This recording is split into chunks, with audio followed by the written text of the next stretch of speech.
Hello and welcome to another Supreme Commander Forged Alliance Forever map spotlight.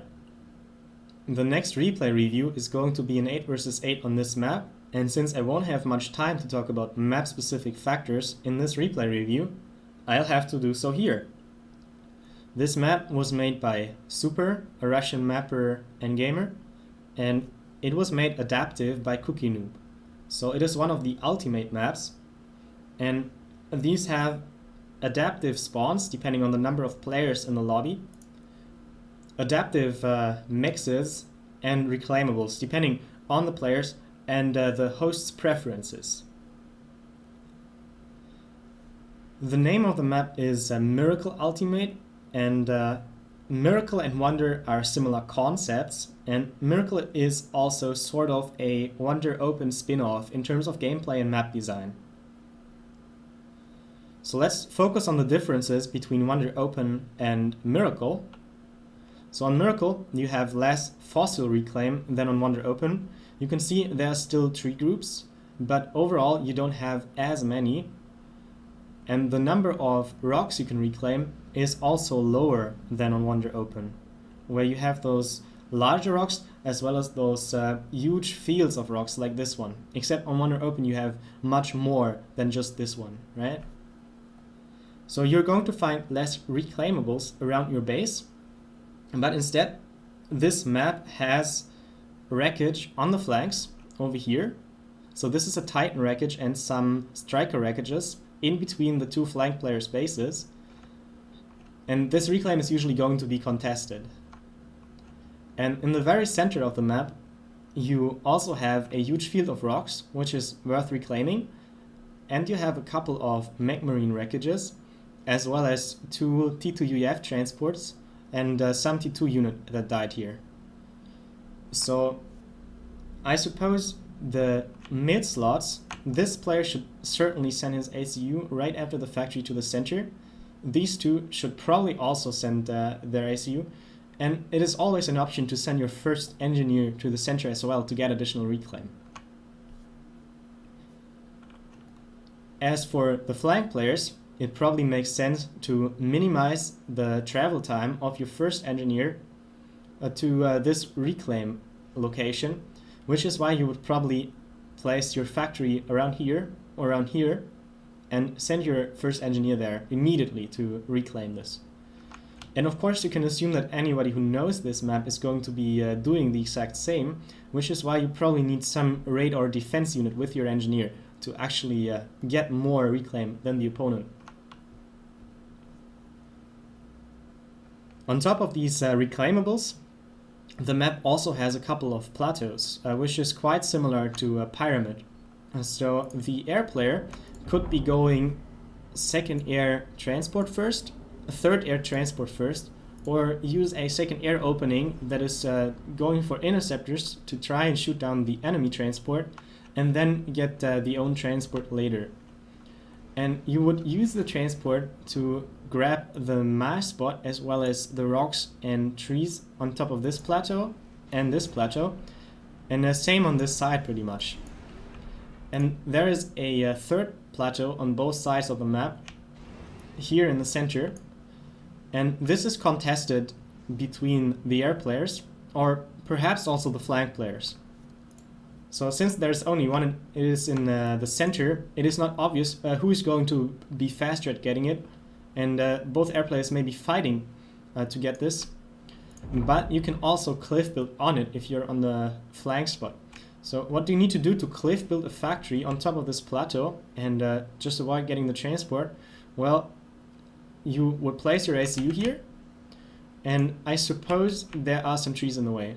So if these trees actually block your factory, what you would do is use the long reclaim range of your ACU to grab this group of trees, and then you build the factory. This works if this tree group is not broken. And you can also send an engineer reclaim order like this from the factory to the side of this plateau. And of course, the engineer would not automatically prioritize the trees over here. It would possibly reclaim some stuff here first, right? But the extended reclaim range of the factory reclaim order would eventually guarantee that those trees on top of the plateau would be reclaimed as well. And then you can still cliff build this factory because the trees blocking it are gone. Right? Now this plateau has some extra functionality other than just providing a mix and a reclaim. It also forms a choke together with this hill. And this choke can be completely filled out by the range of a T2 PD. And in case there is some range missing, you would just add a few wall segments and you would easily fill the entire side with a T2 PD. So since everything has to travel through here, unless it's like hover or diving units, you can see how important this choke is.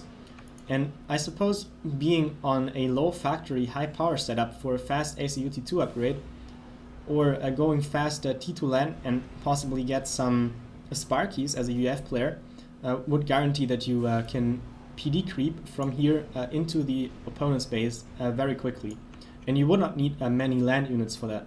The T2 PD is going to be enough if you get it quickly and you have the eco to mount this sort of PD creep. The PD has some extra functionality, so it is also going to bring you in a position where you can easily build the TML, and this TML will be difficult to kill for the opponent, and the TML will reach 3 or more bases, right? It can kill all the mixes, upgrading factories, and T2 power generators in these bases, and on top of that you can also hit the air players' mixes, because if the air player actually wants to keep these mixes, they cannot only drop a T1 engineer here, but later they also have to drop a T2 engineer here and get some Team D, or they kill the TML, right? But then you may just rebuild it pretty much. So TML very strong on this map, also thanks to those chokes. And this pond is very important, I guess. So this pond allows hover units to cross it, giving Seraphim and Aeon an advantage in the T1 stage. And later on, every faction has access to underwater or hover units. So you should probably build some wall here and some PD here, right? Possibly multiple PDs if the game is in the later stage. And this is how you can make it more difficult for your opponent to make use of this pond. And you could still use it yourself and cross it here, right? Now Cybern players can build T2 Navy here and get Salem destroyers, and those destroyers would start walking on land. They have a similar range than T2 stationary RT, but a much higher rate of fire. They're quite tanky, and unless they get swarmed by T2 and T3 units, you can use them pretty much as a walking artillery to kill those bases too, right? Not only the flank base. All you need is a sort of PD creep going, or you would have a gun and OC ACU, as well as some land units, and those can shield your Salems against land attacks, and the Salems would kill everything over the distance. So Salems are pretty strong, and you should consider building these if you're Cybern on this map, regardless of what slot you play on. So any slot can get an economic advantage that could allow them to build Salems on top of what they're already doing. Be it a mid slot, a flank slot, or the air slot. It really depends on the gameplay. So what could you do to improve this map? Well, you could make it a little clearer which mexes belong to which player. So here I would probably have some problems identifying which mexes are mine. And since I just grab mexes until somebody complains, I would probably have a bit too much, and other players would have too little mexes. So making this a bit easier to tell which mexes belong to which player would be an improvement. But otherwise, I think that Miracle adds a lot of interesting gameplay options to Wonder, and I hope that this sees more play, and not only in the higher rating ranges, but also for beginners and average Joes. And I hope you enjoy this map, and I hope you will also enjoy the replay review I'm going to upload soon. So good luck, have fun, people. See you next time.